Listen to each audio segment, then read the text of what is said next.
Today we have Dr. Jason Herron, assistant professor at Wichita State University, and his expertise is in assessment, measurement, and evaluation.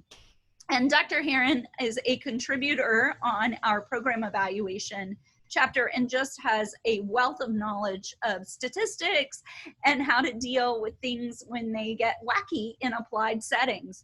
And so without further ado, I'm hoping that Dr. Herron, you could talk a bit about how you developed your research agenda.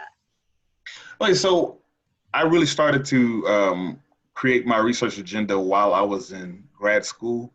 I actually went through the master's program and continued right through the doctoral program. So I got to work with a lot of the faculty and things like that. And I started to pick up things from different faculty members, say, yeah, I want to be like this person and I want to be like this person. And so that's really kind of how it started.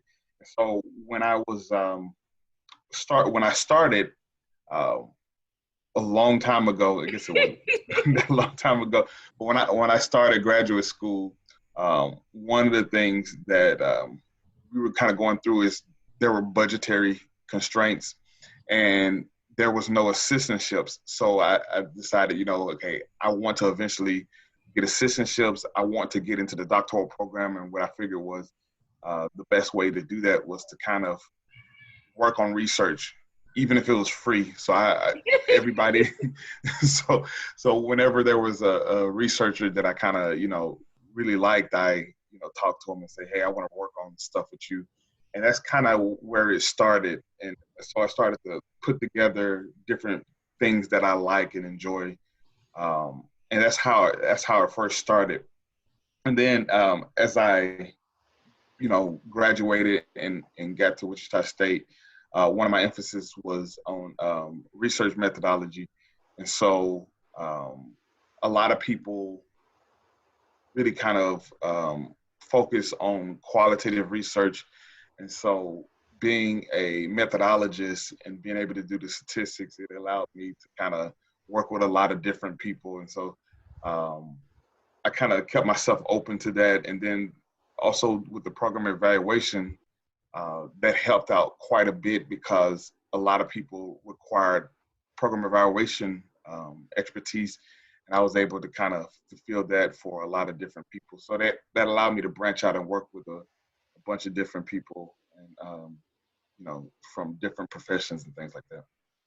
Dr. Herron is being very humble. Dr. Herron is one of our best statisticians. Many statisticians understand numbers and not understand evaluation. What Dr. Herron has is a unique ability to work with others in applied settings and translate those analyses and make statistics accessible to everyone. So thank you, Dr. Herron, for your work. I know I'm going to be working with you as an external evaluator on a project soon, I'm hopeful. Yes. But I wanted you to talk a bit about how did you develop those collaborations? You know so many people and you do such a breadth of work and a depth of work. How did you develop those partnerships? So that actually started when I was a graduate student at OU also. When my mentor, Dr. Megan Hennessy, she brought me into a lot of her projects and things like that. And one of the projects is something with a transition project with researchers from special education. And so working pair with them. I don't have a lot of experience with special education at that time, although my wife is a special educator. So I have some experience, but that experience was important because I got to work with individuals from a different discipline. And then I kind of kept that philosophy going. And actually, the researchers at OU, I did notice that they did a lot of collaboration and things like that. It was encouraged. And so it was one of the things that was like, yeah, this is something that can actually be pretty beneficial. So then when I got to Wichita State, Wichita State very much encourages that type of collaboration. So it's really kind of an easy transition there because they're saying like, hey, go work across the campus, go work across your college, go work across your discipline. And so when they encourage it, it's something that's easy. So the program evaluation, this is something that I tell all my students. The program evaluation is not glamour. You know, it is not the thing that people like, oh, he want to be a program evaluator. But it is so important and it is so useful. And so I started to leverage that, and within like the first couple of years, I got approached by some engineers who, and at our university, and I think it's the same way in a lot of universities, engineers really focus on grant funding. I didn't really care about the grant funding. I just wanted the publications. I wanted the research. But it actually ended up working out with the engineers, and they needed a program evaluator, and we just continued to work together, and and then kind of spread out and say this program evaluation stuff is a lot more fruitful than I thought. Started working with special educators at WSU and different groups, and we just it kind of blew up from there. So it's become really fruitful, and I, then I started to incorporate it into my regular research. I have some research I'm doing with a librarian, actually, looking at different, aspects of how, the perception of the library and how individuals choose, different functions and things at the library. So, and then doing some things with special educators and instructional designers and things like that. So it's really encouraging. It makes it, pretty simple to make that choice to spread out, because we're all working on different things. We all have different skills, and it's pretty cool. It's cool to kind of get out of your own silo and work with other people. And you mentioned grant funding, and Dr. Herron, again, is being very, very humble. He is funded by a National Science Foundation, has done a plethora of external evaluations, and those national funders, the Office of Special Education Programs, NSF, IES, the NIH, National Institute of Health, all want these cross-disciplinary collaborations. So now you see special education working with econometricians, working with assessment and evaluation folks, and those relationships, just the product's better.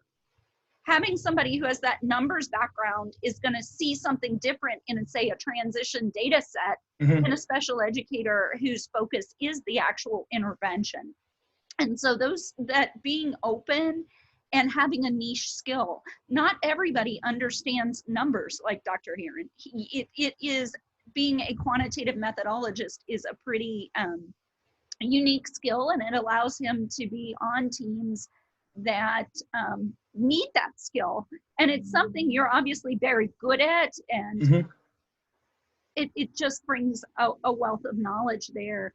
How did you, during your doc program, start developing those relationships?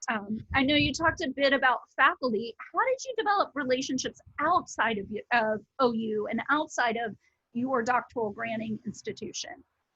So I guess it was a couple years before I ended my doctoral program. I started working on this NSF grant with some engineers.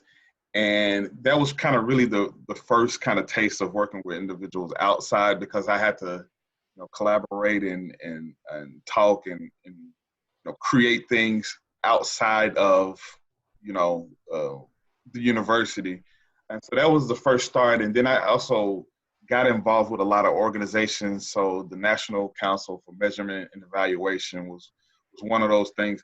I thought it was really important to kind of get involved with the service component as a graduate student, because I understand that service is an important part of academic life.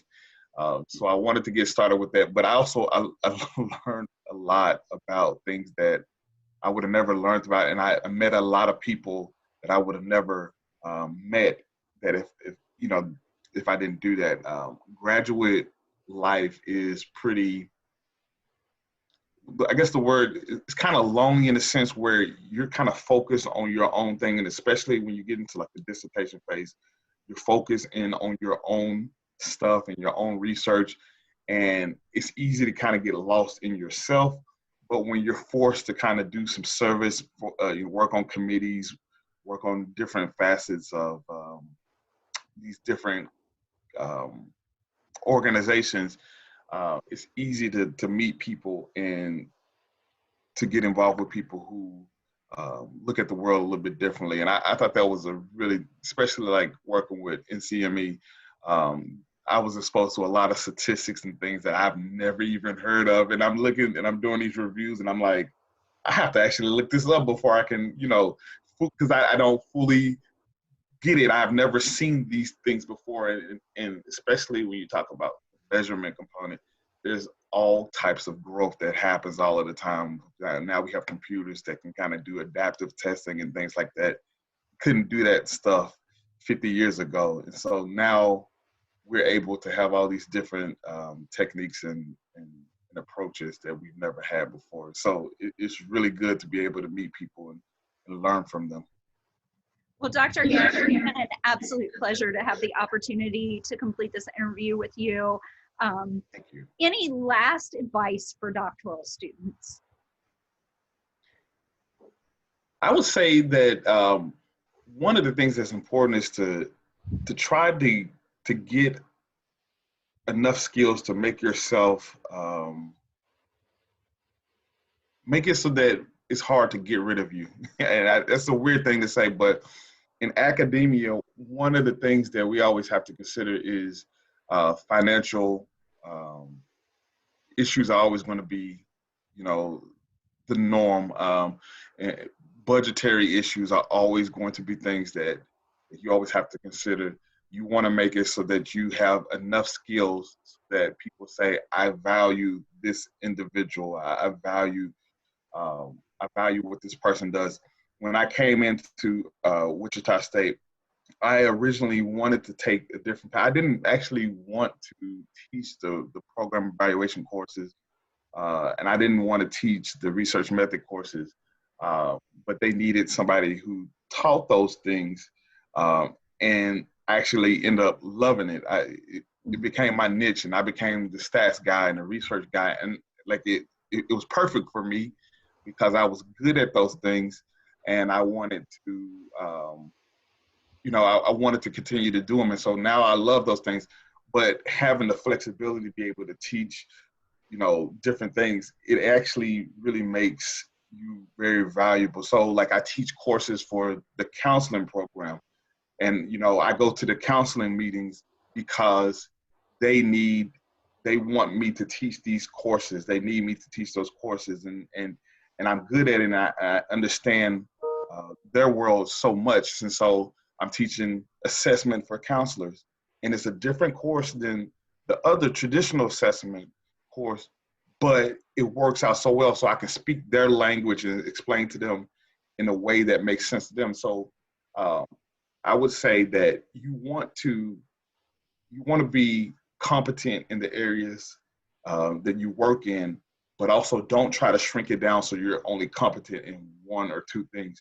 You want to be very competent in a couple of different areas, and then continue to learn. You're never going to stop learning.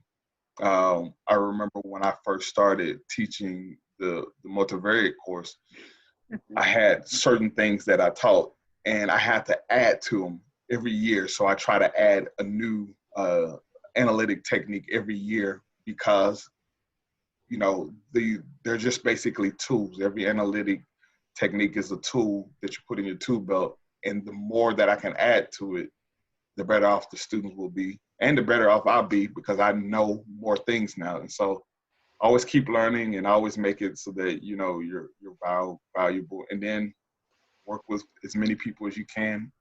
Oh, and this would be my last thing. I think that is super, I know there's a lot of stuff, but one of the biggest things is when you meet individuals who are impactful or you believe have some value, take them in as a mentor. There's nothing wrong. You don't have to have just one mentor. I capture all of my mentors. I keep up with them. I talk to them. I ask them questions because all of them are at different, stages. So I may ask, one mentor one thing and ask another mentor about different things. So that's something that's huge, and give back when you're able to give back. You should be mentoring, and that should just be a thing that we do. I think it's a great thing. So I know that was a lot of stuff, but that was a beautiful response, and so many great nuggets in that response for doc students. It's been a pleasure. Thank you, Dr. Herron. Thank you. This has been